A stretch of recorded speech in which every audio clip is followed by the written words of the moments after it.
you ever kind of let your, you said you're always thinking, you're always kind of creating. Do you ever think about, I don't know, picking up a something 3D, sort of taking some clay or plasticine or just or structure and architecture? Have you ever been tempted to think, no, I can bring a different dimension to this? Um, hmm. I mean, yes and no. I'm happy making paintings, and probably will be happy making paintings for the whole of the rest of my life.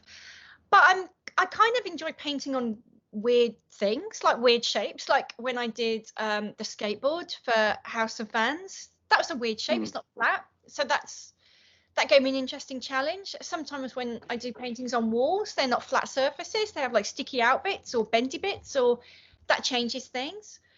I think my work is spatial, and I think it suggests 3 dimensions without having to use them literally.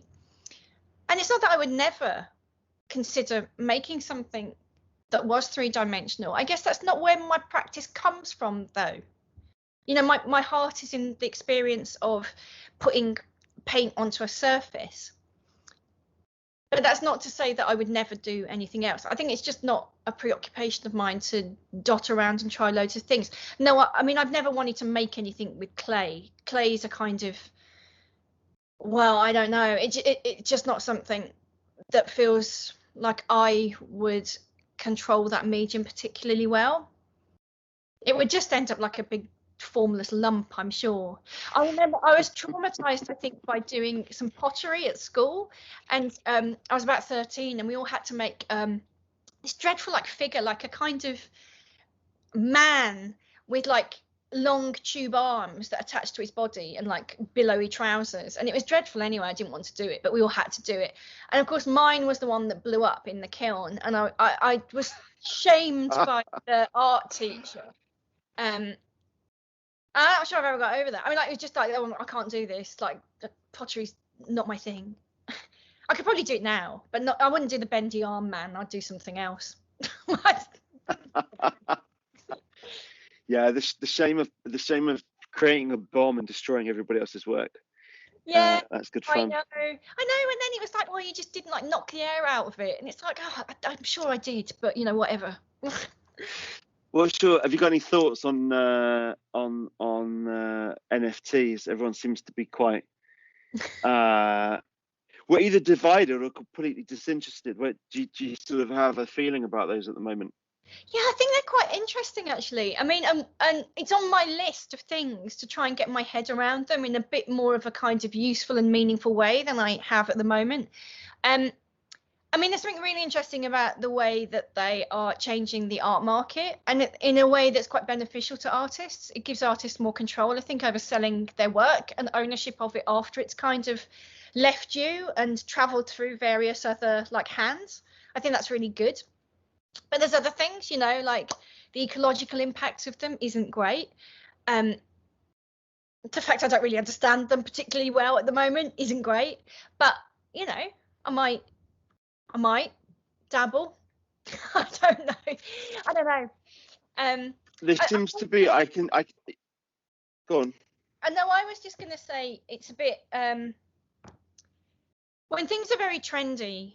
It's easy for people to get excited about them, and I think maybe it's good to wait and see what happens. I'm seeing some dreadful NFTs. I'm seeing some cool stuff, and I'm seeing an awful lot of garbage as well, which puts me off a little bit. I don't want to be joining the garbage bandwagon. Personally, I feel like I still won't have a Kindle. I like having rows of books and touching paper and smelling old books you bought on eBay that are old, and having paintings on your wall that you can see and become part of your room or 3D thing is part of a lot of it. And the idea of spending a lot of money to have something that you can only ever look at on your phone feels a bit strange to me.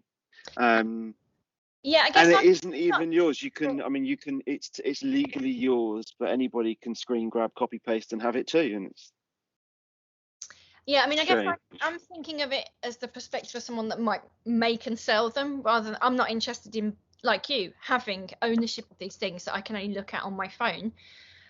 But if people want to spend money on, that, then, that's up to them, isn't it?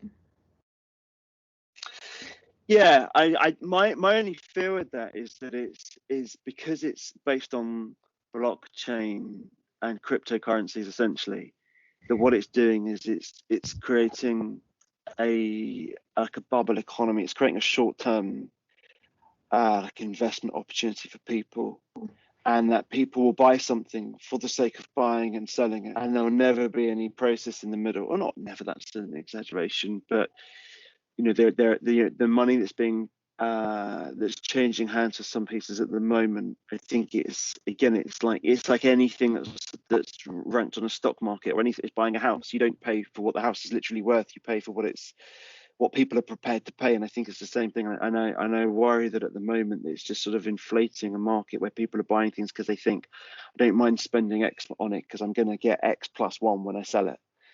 And it's just going to turn into a big chain of ownership and yeah. It is. I mean, I think it's a different market to the people that would buy paintings as well. I think they're two different markets probably that don't have necessarily very much to do with each other. Whether that's a good or bad thing. Very interesting way. No, I think it's a very interesting way of looking at it. I'd never really considered that. I think you're right. Interesting one. I read. I've got a few more minutes with you. There's so many more things I want to eke out. I did read in one of the interviews you talked about there was a period where you sort of didn't, I guess, stop, but you gave yourself a break from creating. I think you said it's almost, I don't know whether it was sort of a burnout or it's just you need some time not doing what you were doing. Was that the closest you feel like you've come to sort of just giving up and doing something different, or has that never really been something that's crossed your mind? No, I would never give up. I'm not a giver-upper with anything, even when I maybe should give up on things. I generally don't. So it wasn't about giving up. I know what you're talking about, and I think that was after I finished. I did a PhD, and I think during that process, because doing a PhD isn't like being an artist. You can do a PhD in fine art, and it's not the same as being in your studio making stuff. The academic world is very different to the art world in many ways. And I found by the end of that, I mean, I did it part-time, so it's like over 6.5 years. That's an awful long time to just be doing something that you have to keep justifying by reading and writing. Like for me, because I do write about art as well, but I don't write about what I'm doing. I write about what other people have made, which is a much more comfortable way of using theory to explore the creative process.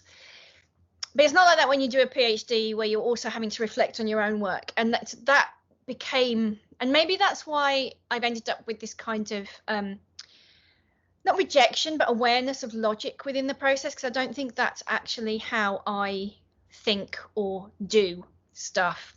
So I did take some time out after I'd finished my PhD. I felt like I'd written myself into a corner and I had nothing left to make that made any sense. Everything was made sense of through what I was reading and writing. And I don't think that's actually where the best art necessarily comes from, particularly not when you're the person reading and writing and making. They're very different processes.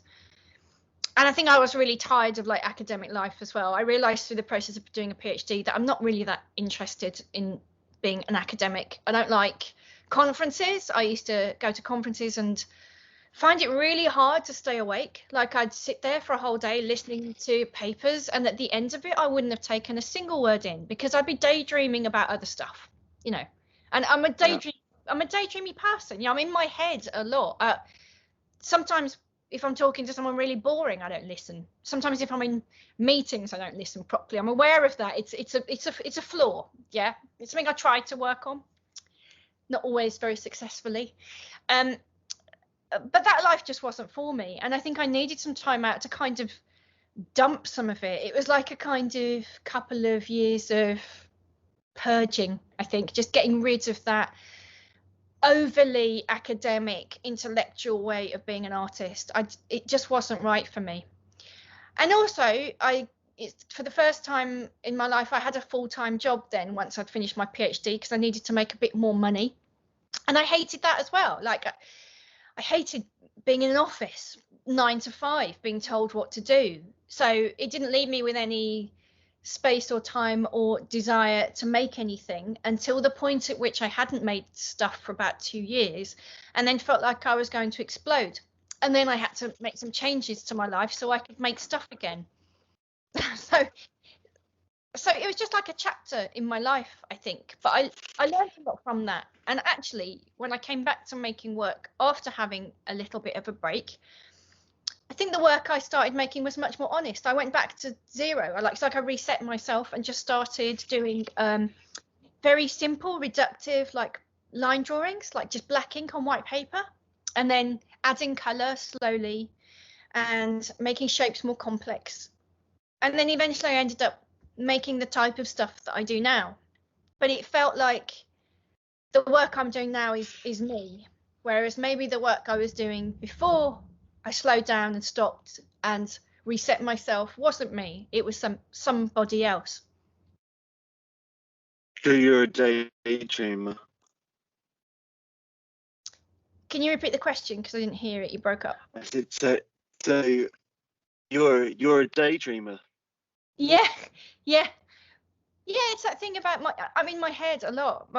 The inside of my head occupies my being quite a lot of the time. And I do daydream. Quite often I'm having imaginary conversations with people, or living out things I haven't done yet in my head, or trying to I mean, this is going to make me sound like I'm insane. Maybe trying to make better conversations that haven't gone that well, or making paintings that I haven't made yet, in my head. Everything you've just said, I didn't want to speak over to cut the edit, but everything you've just said, I completely understand. It's my mind. It's so funny. I've never heard anyone else say before things like improving conversations you've had, or doing things. I do that all day myself. So let's check this one then. Do you talk to yourself during the day? Yeah. Sometimes out loud and sometimes just in my head. But sometimes in my head I don't use words. Again, this might sound weird. It's like I tell myself stuff but without words. I just feel it. Oh my God. Does that sound nuts? It's like I don't necessarily have like an internal dialogue where I'm saying to myself, oh, you need to do this now. Oh, don't forget to do, that invoice, or don't forget to do this work by this deadline. I'm not hearing those words when I'm talking to myself. I just feel it and know it. But it's quite a lot. Does that make sense? Yeah, I'm coming back. It makes perfect sense, because my mind works in the exact same way. In fact, I do genuinely actually talk out loud, and I spook people out when they hear me having conversations with myself, whether it's out and about or in the office, and I think I'm whispering, and people say, who are you talking to? Like, was I talking? I was actually talking. I was having this whole internal monologue with myself.